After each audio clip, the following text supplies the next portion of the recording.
હું બધું હારી ગયો છું, સોરી.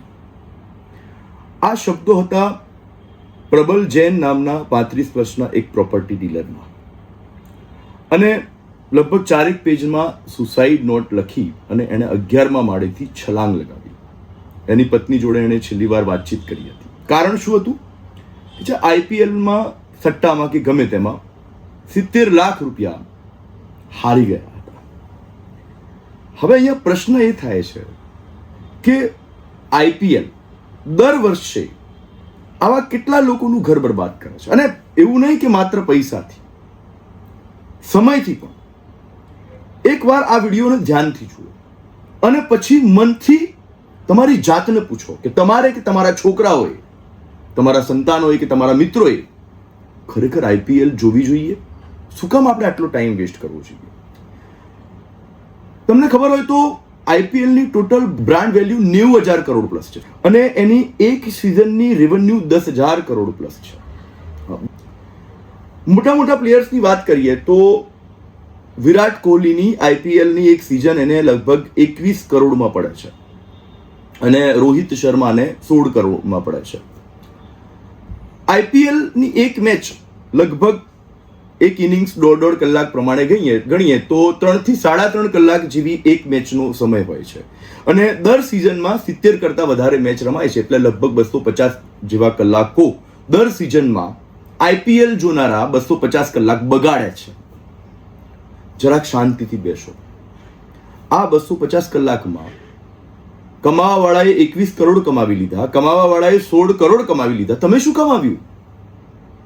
તમે શું મેળવ્યું? 250 કલાકનું મનોરંજન, એ 250 કલાકમાં તમે કેટલું ગુમાવ્યું? અને કોમ્પિટિટિવ એક્ઝામના કોન્સ્ટેબલ, પીએસઆઈ અને સીસીની તૈયારી કરતા વિદ્યાર્થીઓને કહીશ કે 250 કલાકમાં તો 10 વિષય હોય ને તો એક વિષયને 25 કલાક અપાય. મસ્ત ડેપ્થ રિવિઝન કરવું હોય ને તો થઈ જાય આરામથી. અમારો વિરોધ આઈપીએલ નો નથી કે તમે આઈપીએલ જોવાનું બિલકુલ બંધ કરી દો, એવું અમારો આ વિડીયોનો આશય નથી. પ્રાયોરિટી સાને આપો. તમે બિલકુલ નવરા ધૂપ છો અને આઈપીએલ જુઓ છો, અલગ વસ્તુ છે. પણ આજના સમયમાં નવરું કોણ છે? જ્યાં બે છેડા ભેગા કરતા મોંઘવારીના સમયની અંદર આંખે પાણી આવી રહ્યા છે, ત્યાં આવો ટાઈમનો વેડફાટ શાના માટે? વિદ્યાર્થીઓ એના કરતા તો, અને બીજા લોકોને પણ હું કહી રહ્યો છું કે તમારા કામમાં ધ્યાન આપો. આજે કોઈ 21 કરોડ કે 16 કરોડ કમાઈ રહ્યું છે તો રોજ 8 કલાક પ્રેક્ટિસ કરે છે. એનું 20 વર્ષનું ડેડિકેશન છે અને એક મકામ ઉપર પહોંચી ગયું છે. તમે શું કર્યું? અરે તમે એ લેવલે પહોંચો કે તમે એટલા પેકેજમાં આવો. એવું નથી કે ક્રિકેટમાં દુનિયા બીજી ઘણી બધી છે. તમે એ લેવલે પહોંચો કે જ્યાં તમે પરિવાર સાથે શાંતિથી બેસો તો કરોડો રૂપિયા વસૂલ છે. તમે એ લેવલ સુધી પહોંચો અને એના માટે આવા સમયનો વેડફાટ કર્યા વગર મહેનત કરવાની જરૂર છે. તમારા કામમાં યોગ્ય રીતે ધ્યાન આપવાની જરૂર છે.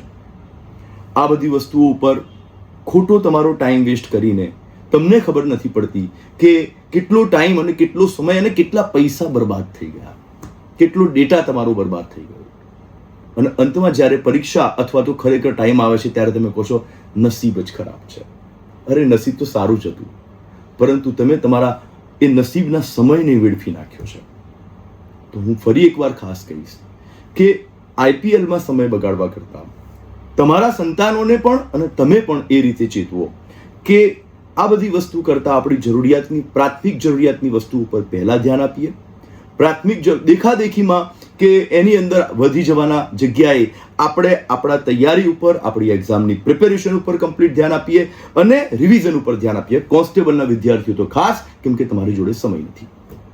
બસ એટલા માટે જ એક આ નાનકડો સંદેશ આપવા માટે આ વિડીયો બનાવ્યો હતો. તમને ગમ્યું હોય તો લાઈક કરજો, વધુમાં વધુ શેર કરજો અને સબસ્ક્રાઇબ કરજો કિશ્વા કરિયર એકેડમીની યુટ્યુબ ચેનલને. જય હિન્દ.